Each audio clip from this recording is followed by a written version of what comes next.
Hey folks, Coach Patrick here, Endurance Nation, back with another coach video slash podcast slash all the good things that you need.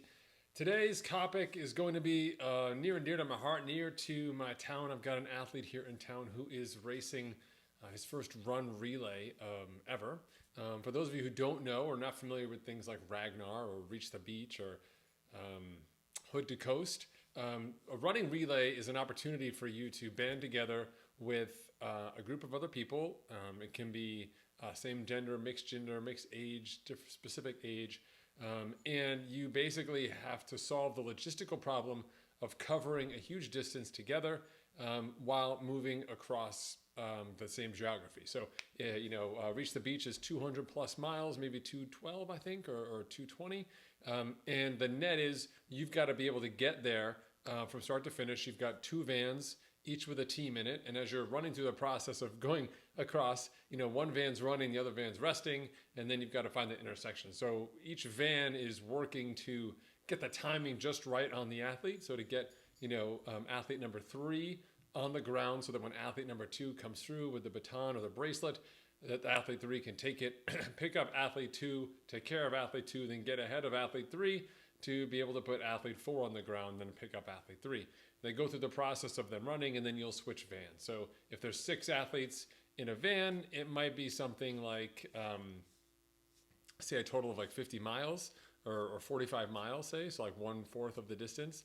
And then the other van comes in. That van goes to rest. That van gets anywhere from 6 hours to 7 hours of kind of downtime, refueling time before they go back out. And athletes and teams will solve this in different ways. Some rides are races, I should say, are ultra ones with just 4 teammates, and they'll run more of the consecutive legs back to back. Others are much more about shorter legs. Some events like the Speed Project lets you do it as much as you want. You can run like 100 meters and change, it doesn't matter. And so really interesting to kind of see how that breaks out. But for the beginner doing these races, there's just a lot going on. And the nuance, and the reason why I'm doing this podcast, this setup for you guys, is that the nuance is that the weather is not always great. And it's one thing if you've got a race in the morning, like a 10K or a sprint triathlon, and it's raining, you just go out and do it in the rain, that's fine. But it's another thing altogether when you're got to do this logistical 24-hour piece where there's changing of clothes, you're in and out of vans, you're doing a lot of different stuff. It can get really challenging. It can get tiring when the weather's not on your side, and it can get stinky. I mean, just straight up, just bad news bears. All the run clothes inside the van just goes nuts. So here are my insider tips. Well, after the jump, I should say. My insider tips on how you can make a rainy run relay not so bad. Stay tuned. All right, so we're back. So what does it mean to be able to do this successfully in the rain? Well, there's a couple different things to think about. And so when we think about rain, most people think about getting wet. When you get wet, your gear gets wet. And of course, you're probably, like me, not fast enough to run between raindrops or run to avoid the storm. So what can you do? So first and foremost, you want to stay warm when you're exercising, and you want to sort of minimize the effect of the rain. There's a couple different ways to do that. So let's go from top to bottom. From the top, you're definitely going to want, I don't have one, but you're definitely going to want a hat. I prefer running with like a trucker hat or something with a firm bill so that I can keep the rain out of my face. Getting rain in my eyes is just a number one pet peeve. And so having that hat on really makes a difference for me. So I start with that hat. Number 2, I would move to a vest. Those of you who are cyclists or perhaps even runners have a vest. And the reason why I say vest is we want something that's fairly snug. It's got a zipper so you can regulate your temperature. Probably has 1 or 2 pockets so you can put some stuff in it. But most importantly, your arms are free. Arms are free for running, but even more than that is thermal regulation. Having, essentially the equivalent of like half of your torso outside of the jacket keeps your core warm, but doesn't allow that heat to really get retained. And a lot of running vests or lightweight run jackets tend to have that full sleeve system with the taper things, and it's a lot, right? So if your arms get wet, it doesn't really matter. But when your core gets really wet and gets cold, that's where things start to go south, right? So you want to keep your core nice and snug, and again, zipper for the ventilation. Running shorts, etc., that's your choice. The more clothes you wear, the heavier they get. Don't forget. You're going to want a lightweight pair of socks, something that's not going to pull in a lot of moisture, and you're going to want a good pair of shoes as well, something that's going to make you feel comfortable, that's snug enough to be laced well so you can run, but not something that's going to really soak up the water. So if you're a fan of those big, plush, cushy shoes, you might have some squishing going on in a rainy race. Something for you to think about. So when you're out there running, That's the general setup. Now the bonus items on top of that are pretty simple. We want gloves, nice lightweight gloves, something you can run with, not like a ski glove, but something very thin, like a liner from your ski glove. That'd be great, right? Some just take the edge off, especially for the hands. On top of that, you want to have something where you can keep your arms warm if they are getting wet. And this is where, if you're a cyclist or you know a cyclist, arm warmers come in key, right? So arm warmers are just essentially like a piece of spandex fabric that just goes from wrist all the way up to your armpit. Keeps your arms nice and covered and warm, snug, doesn't really accumulate a lot of water, and because again it's a sleeve, you can pull it up, down, regulate it. If you don't own one of those, go out and get a pair of old ski socks or old tube socks and just cut off the toes. You can just pull them up over your arm and pull them down. Easy to wring out, take care of them, but again, way for you to manage your temperature, not to be stuck inside that big bulky, garbage bag like rain jacket type system, right? We don't want that at all right?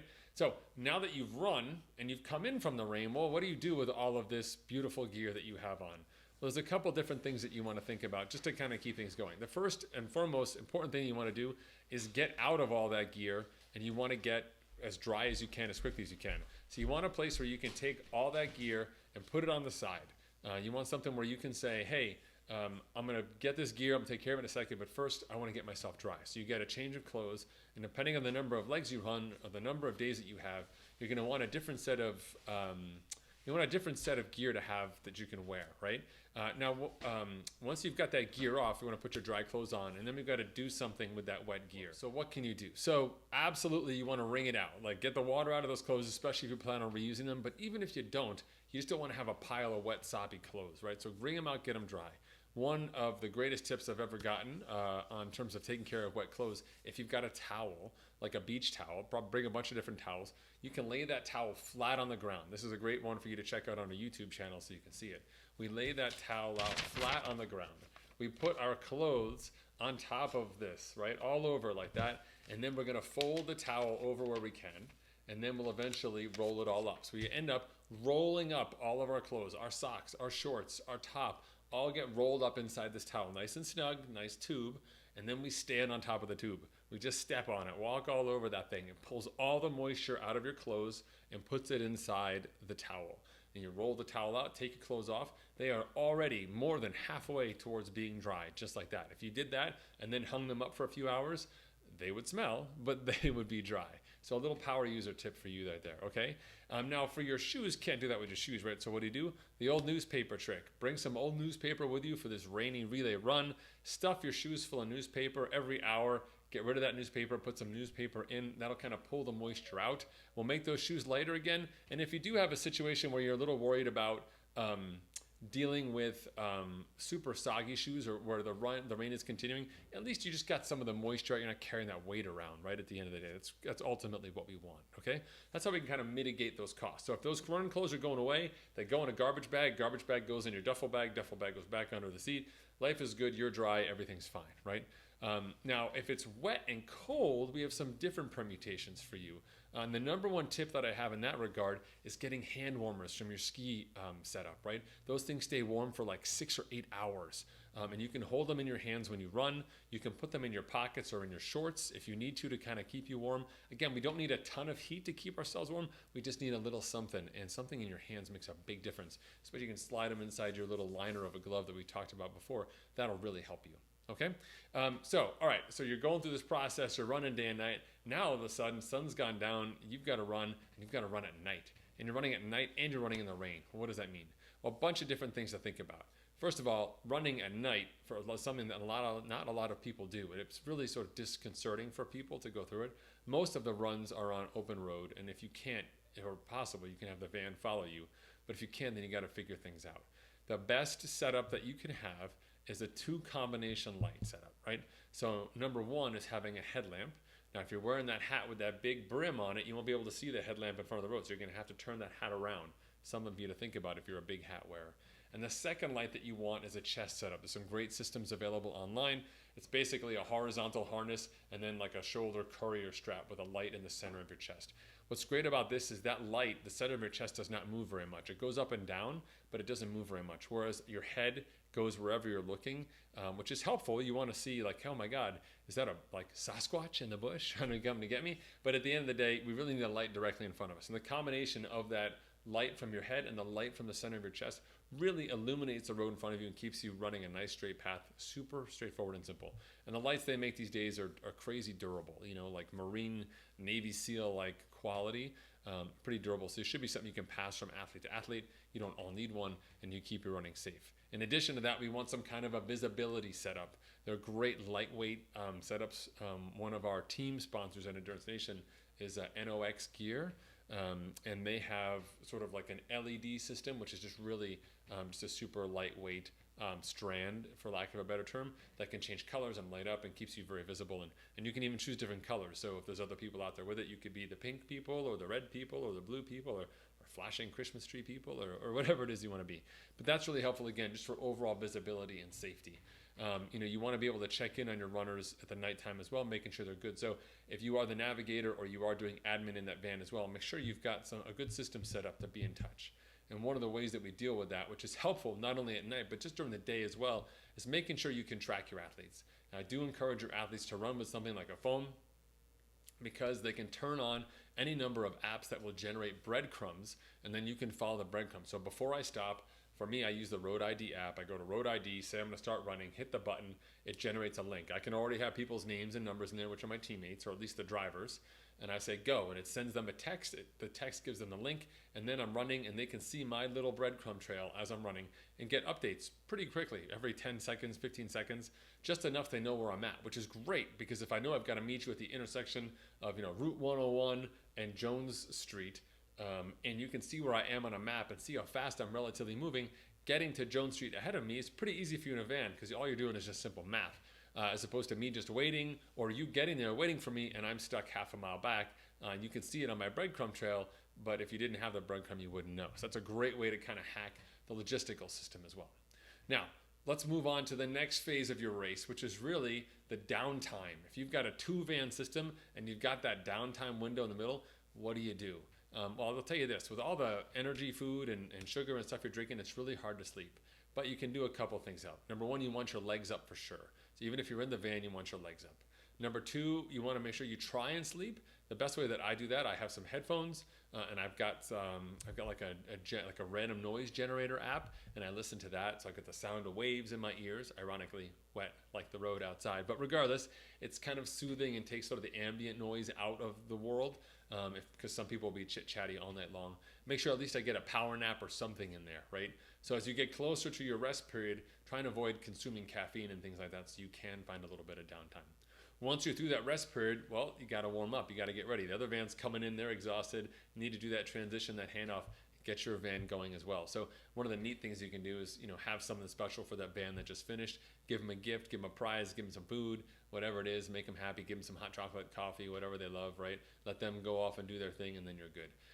Now you have to warm up again to get ready, and so you have to be super smart, especially you in the early legs of the run after that transition. Taking the time to get out of the van, stretch out a little bit, maybe walk, briskly jog, do some deep knee bends, just some light stretching, just so you're ready to go. You don't want to just walk out of the van, someone hands you a thing and you start sprinting. That's a great way to have things go wrong, right? But as you're going through the course of the day, not only the first day, but moving overnight into the second day, it's important to remember now you've been exercising for almost 24 hours. And even if there's been breaks in between, it's still consistent exercise, a lot more than you would ever do on your own. And so when you start moving into the realm of doing that much significant back-to-back exercise, we have to start taking care of your body.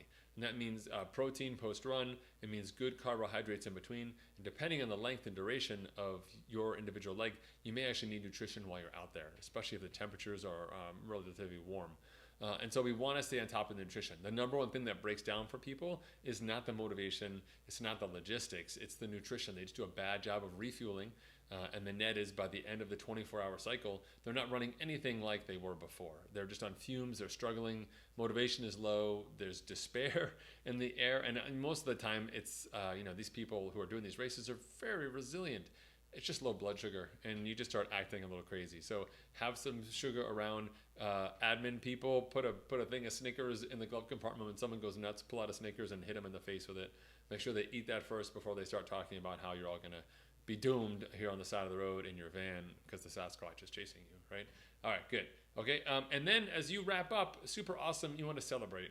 I definitely recommend having a change of clothes for the end of the day because people will want to go out and do something and they don't want to do it in their nasty sweatpants or whatever else. So I would recommend that. In addition to having that extra stuff, just general stuff for the van, garbage bag, always good. Air freshener, great. Fabric softener sheets, the kind that you put in your dryer, those are great to slip inside people's shoes. I'd have a box of those in the van. I may just scatter them about the van, or when someone comes in, takes off their shoes, I might just slip one or two in there. Anything to mitigate the physical cost of the smell of your gear, we all smell, is really important, especially when we're jammed in advance. That makes a big, big difference. Knowing ahead of time, logistically, where there are places to stop, where there are bathrooms, if there are restaurants that are open at night, or where the aid stations are, will be super important as well. But ultimately, you want to have fun. This is a great opportunity to do something out of your wheelhouse, take your fitness, as we like to say, and do something cool with it. And we really, really encourage it. So whatever your event is, tell us about it. Go to our Facebook page, facebook.com/Endurance Nation, and let us know. We'd love to hear about it. Love to see some pictures. Share the journey. We've got athletes and their stories up there as well. And of course, inside the team with their training plans and everything else they need to be their personal best. So we hope you enjoyed this podcast. We look forward to seeing you guys online or at the races. Remember, you can find us on Facebook. You can find us at endurancenation.us. We're everywhere, and we're here to help you out.